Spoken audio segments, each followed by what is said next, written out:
Co my tu mamy? Słuchajcie, 3:10. Colombo, a z Colombo na Sri Lankę. I sam się nie spodziewałem tego tripa generalnie, więc trochę spontanicznie wyszło. Lecimy na Malediwy. Zobaczymy, jak wyglądają Malediwy z pozycji budżetowej. Zobaczymy, ile wyniesie mnie cała podróż. Ja mniej więcej już wiem, ale w praktyce okaże się pewnie inaczej. A w każdym razie nie będę się ograniczał tylko do wyspy stolicy.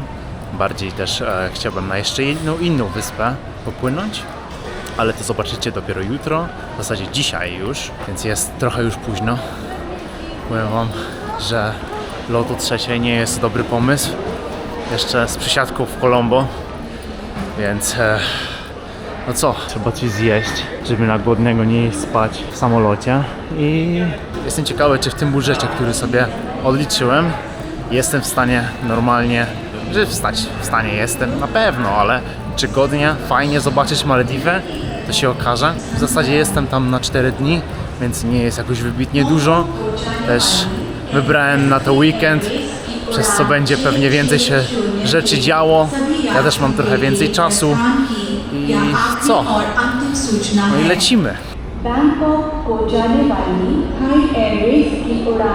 No i lot do Colombo przetrwany. Teraz mamy Male 14 otwarte. Może widać to po mnie, ale wow, lot był naprawdę kosmiczny. Tyle miejsca co tam było, to w ogóle. Słuchajcie, trochę deszczowo na Sri Lance. Obawiam się, że na Malediwach też może być deszczowo, że trafię akurat, ale mam nadzieję, że będzie słonecznie, chociaż te 3 dni. Muzyczka gra, jak słyszycie. Nawet mi to nie przeszkadza, że spałem 3 godziny. Tak jak wspominałem, na zewnątrz deszczowo, ale wszyscy zaczynają być mili, odkąd wchodzi się na bramki do Malediw. Wszyscy są turbo mili i nie ma żadnych problemów. Choćby ktoś był bardzo roszczeniowy, to mają taką cierpliwość. Nie mogło sobie na to pozwolić. Sobie fajnie, ale z drugiej strony czasami czuję się taką trochę sztywność.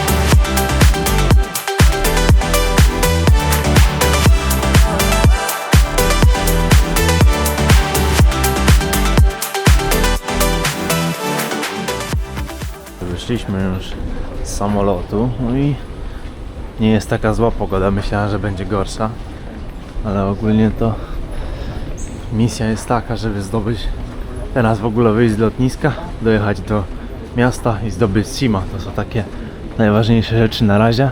Bramki przejść się udało, ale powiem wam trochę z trudem, ze względu na to, że zarezerwowałem hostel, a nie wiedziałem, że jest na liście niedozwolonych, to znaczy na pierwszą noc, i nie zaakceptowali mi, więc musiałem jakiegoś guest house'a załatwić. Nie wiem, czy mi zwrócą te pieniądze za ten hostel. Raczej wątpię, że mi zwrócą te pieniądze za ten hostel, ale mam nadzieję, że może uda się zmienić daty, bo i tak w sumie planuję być w Male jeszcze na ostatni dzień, więc zobaczymy, jak to będzie. Ale jak na razie już jest strata minus 60 zł. Niedużo, mogło być gorzej, ale mam nadzieję, że to na tym się skończy chociaż. Czym się tutaj dostać? Nie mam zielonego pojęcia. Słuchajcie, niby są publiczne łodzie, które tutaj pływają, ale nie wiem, czy one tutaj teraz są o tych godzinach. W zasadzie nie mam nigdzie żadnego harmonogramu, więc nie wiem, jak. Zaraz trzeba kogoś spytać, zobaczymy, jak to wygląda.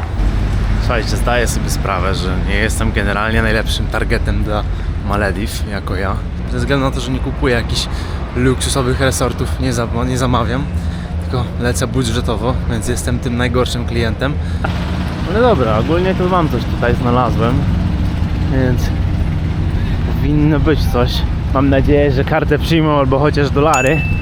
Z tego co słyszałem, to niby przyjmują, ale też zależy w jakim stanie jest. Akurat dobrze, że mam w miarę w jakimś dobrej kondycji, więc raczej problemu nie powinno być. Zobaczymy, czy dopłynę chociaż do centrum. Tak jak mówiłem, mam dolary, 50 dolarów, ale trzeba rozmienić. Pani powiedziała, że nie ma jak wydać, no to trzeba coś ogarnąć. Dobra, słuchajcie, zmiana planów, są bankomaty.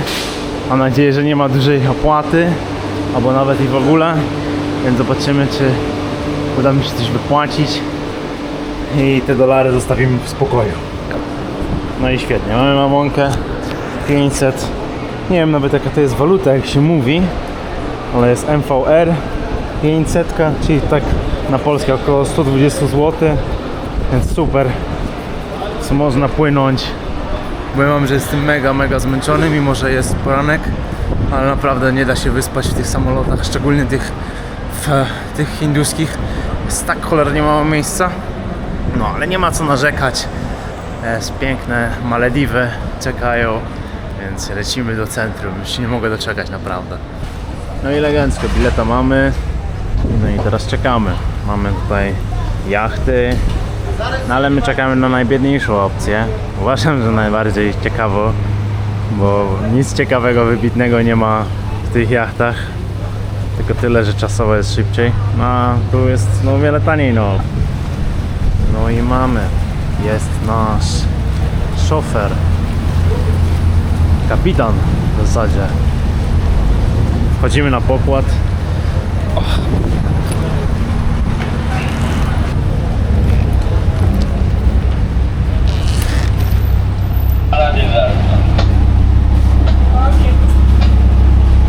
Siedzimy sobie trochę tak z tyłu, społecznie, ale no to słuchajcie, ile to kosztowało?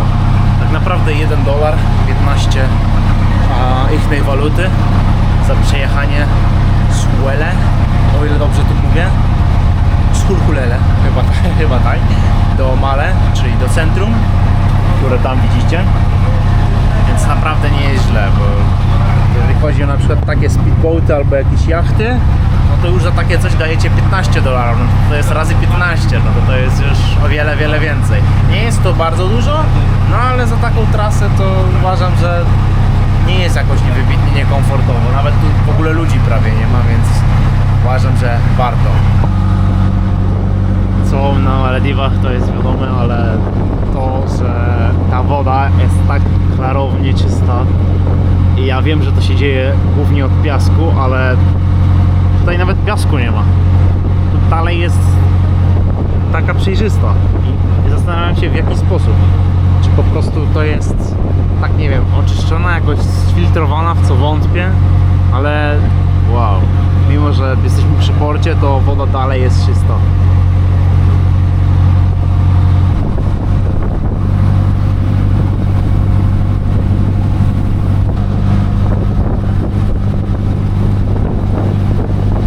Dopłynięte, słuchajcie, to jest teraz ostatnia misja, która będzie trochę wymagająca szukania.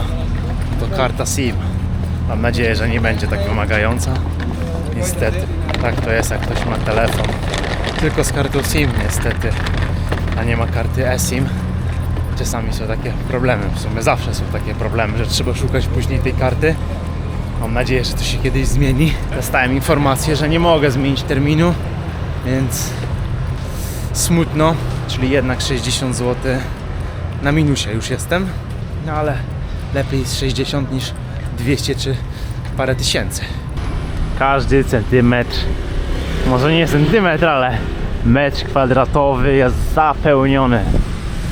A tej wyspie widzę, że wszystko jest tak napchane, wszędzie wszystko na sobie. Nie jestem pewien, czy to nie jest jakiś meczet.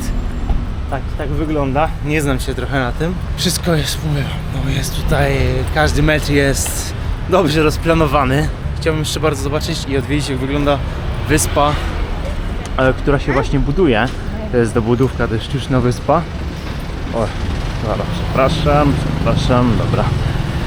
Więc ciekawe jak tam się rozbudowuje to wszystko, bo z tego co słyszałem to już zaczyna brakować miejsca trochę na male i zaczęli robić sztuczne wyspy, co uważam, że dobry pomysł ze względu na to ile tutaj osób mieszka, a jest trochę, jest około chyba ponad 200 000 ludzi, więc nie jest mało, a powierzchnia jest naprawdę też mała. Z tego co widzę to są tylko trzy główne ulice, z tego co widzę są tylko. Między innymi jestem na jednej z nich, tutaj taki bardziej po środku. Więc jak są trzy tylko główne ulice, to sobie możecie wyobrazić jak małe tutaj jest. Wszystko jak jest po prostu napchane. Jak widzicie elektronika, jakieś inne pierdoły, wszystko jest po prostu napychane. Wszystko na sobie. Dostałem informację, że SIM karta gdzieś powinna być dostępna na tej ulicy. Ale nie wiem czy pani mówiła dobrze czy nie. W każdym razie próbowała swoich sił. O, markecik. Zobaczymy czy gdzieś tutaj można dostać SIM kartę. Jak nie to jestem no lekko mówiąc trochę w dupie. Ale wydaje mi się, że jest wyjście z tej sytuacji na spokojnie. Wow, słuchajcie, wszedłem do marketu i to co zobaczyłem, Milka.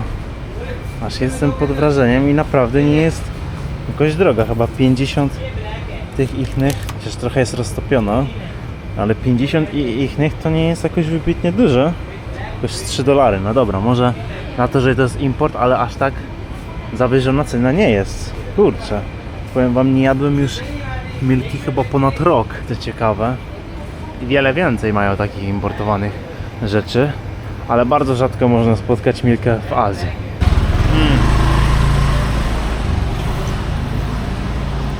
Mam jedzenie, o, zapowiada się fajnie, naprawdę.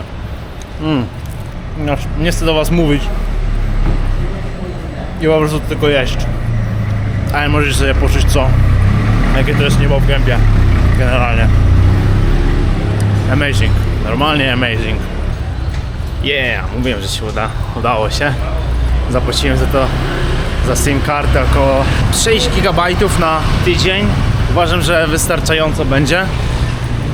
Wyszło około 170 ichnej waluty, co przekłada się na między 40 a 50 zł. Nie jest to dużo, ale nie jest to też tanio. Jest tak myślę umiarkowanie jak na to, że przymykając oko w jakim kraju jesteśmy. Wyszła kolejna lipa. Okazuje się, że guest house, który zarezerwowałem, jest na innej wyspie. Jest na wyspie Hulhumale, czyli trochę za lotniskiem, gdzie mam trochę teraz problem, bo jestem w centrum, więc w zasadzie jedyną opcją jest tylko teraz pozwiedzać centrum z tym wielkim, ciężkim plecakiem. No i po prostu później wrócić.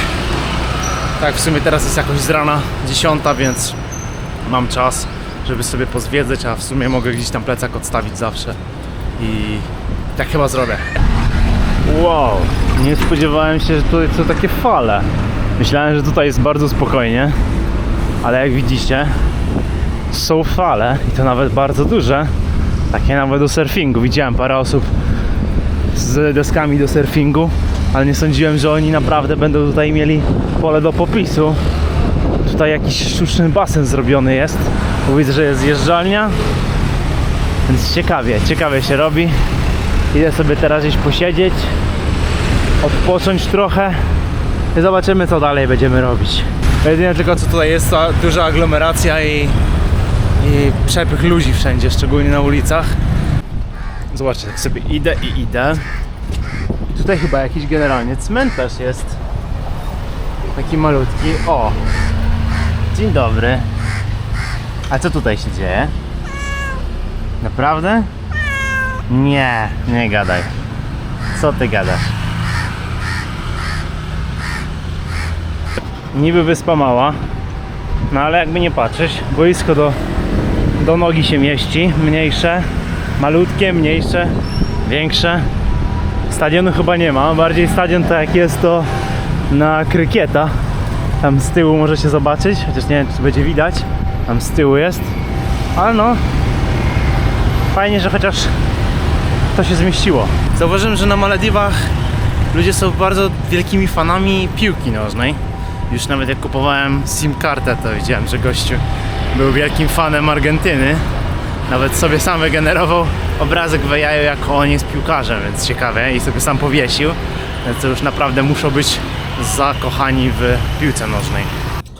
Oj, moi drodzy, tutaj się dzieje. To jest niesamowite.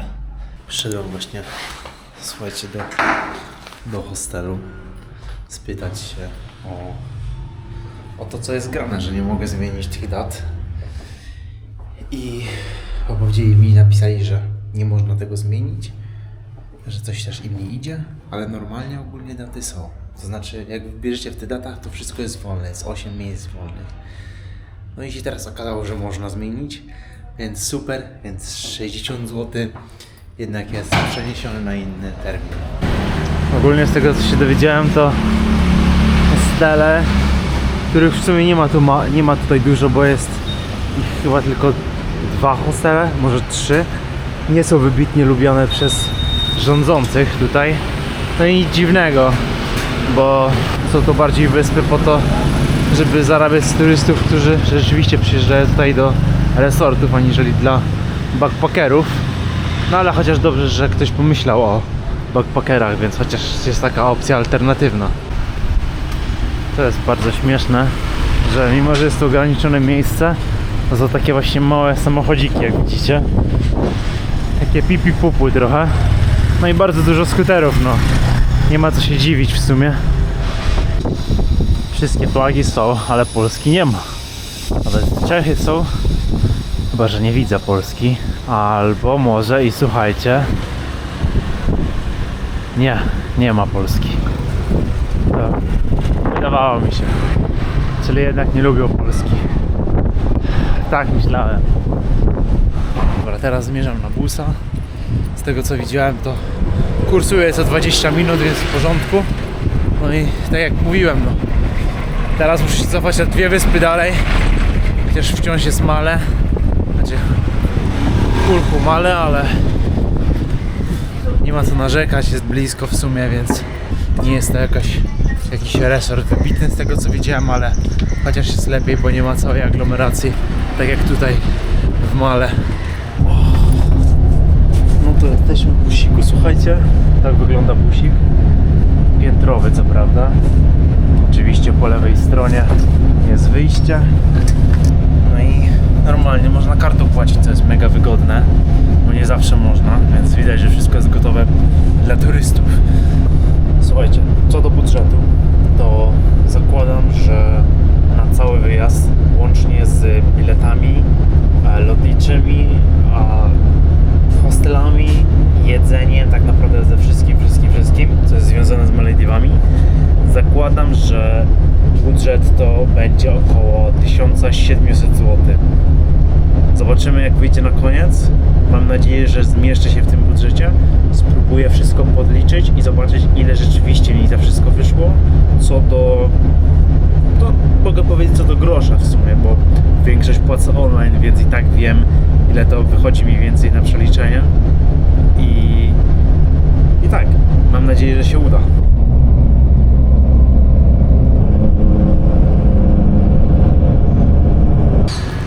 Nawet nie żałuję w sumie tej decyzji, że tutaj wybrałem, co prawda przypadkowo, guest house, ale jest to lokalnie, fajnie, więc już mi się podoba, że jest lokalnie.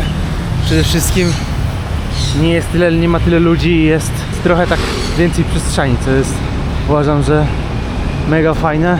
No i przede wszystkim są plaże, na które zaraz się wybierzemy. Bo jak wiecie, najlepszy wypoczynek jest właśnie na plaży. Trzeba iść wypocząć na plaży. Też sobie nie mówiłem, jaki plan jest. Mam taki wstępnie zarysowany plan, a mianowicie dzisiaj jest Kulku Male, chuje i jutro jakoś przed 15 jest plan, żeby lecieć, w zasadzie płynąć na Mafushi na Mafushi. Na Mafushi mam w planach spędzić 2 dni i wracam znowu do Male na 1 dzień. No i na tym się kończy. Wtedy zobaczymy, jak wszystko poszło od strony finansowej i od strony satysfakcji, bo chyba to jest najważniejsze, jeżeli ktoś się wybiera na takiego tripa. Zobaczcie, jakie słodkie bananki. Wiecie, co mnie najbardziej po tych Indiach cieszy? Ta infrastruktura, że można normalnie chodzić po ulicy i nie wpadnie się w jakieś błoto, bagno śmieci albo co takiego. Nie jest może perfekcyjna, ale jest naprawdę w porządku. Moi drodzy, tak to się prezentuje pokoik. Co prawda jeszcze musiałem w ogóle dopłacić $6, co kolejny podatek wleciał. Zacznijmy od łazienki. Łazienka jak łazienka, czysto, jak widzicie. Fajnie, normalnie. Fajna lampeczka, elegancka. W ogóle co to jest? To jest jakaś... W środku jest jakiś liquid. Ale śmieszne. Telewizorek, no i łóżko. Tylko tyle, że nie jest całe, tylko jest 2 złączone. No i w sumie tyle. To jest cały pokój. I za cały pokój dałem około 130 zł za dobę. Nie jest dużo, nie jest mało, ale to była najtańsza opcja, jaką mogłem wybrać, żeby wyjść w ogóle z lotniska. Starałem się. Jest taki pokoik, jest bo jest, spoko. 1 noc spędzamy, ale teraz wybieramy się na plażę, trzeba odpocząć i ku mojemu zaskoczeniu nie jest aż tak mocne słońce, jak ja się spodziewałem. Najprawdopodobniej nie jestem w sezonie, teraz nie ma sezonu, z tego co widzę też nawet po pogodzie cały czas niby ma padać, chociaż tak nie pada, czasami tam pokropi trochę, ale jest znośne to słońce, więc tyle mnie cieszy, że nie jest takie bardzo upalne. Lecimy na plażę. Dobra, myślę, że się nadaje. Jak typowy turysta z Malediw, okularki, kąpielówki, torba, znaczy worek. Więc myślę, że idealnie jak turysta się wpasowuje w tym. Lecimy. No a tutaj na zewnątrz, zobaczcie. Mega ładnie. W ogóle bardzo zadbane. Jak jest houses są. Znaczy jeden, bo nie widziałem innych, ale zgaduję, że też są. Lecimy. Ale jestem, słuchajcie, podjarany tą plażą. Pierwszy raz na malediwskiej plaży, zobaczymy. To jakie są te fale, to ja już mówiłem wcześniej, ale naprawdę jestem pod wrażeniem i widziałem, że aż takie fale są na Malediwach. Myślałem, że jest w ogóle spokojniej, no ale się okazuje, że jest inaczej. Zobaczcie, tam z daleka są fale. A tu jest chyba, była wcześniej chyba jakaś huśtawka, już jej nie ma. No i plaża pusta. Zgaduję, że pewnie będą ludzie dopiero później. Ale no, mega piaszczysta. No jest zajebisty piasek. Ja nie byłbym sobą, gdybym nie wszedł do wody. Więc lecimy.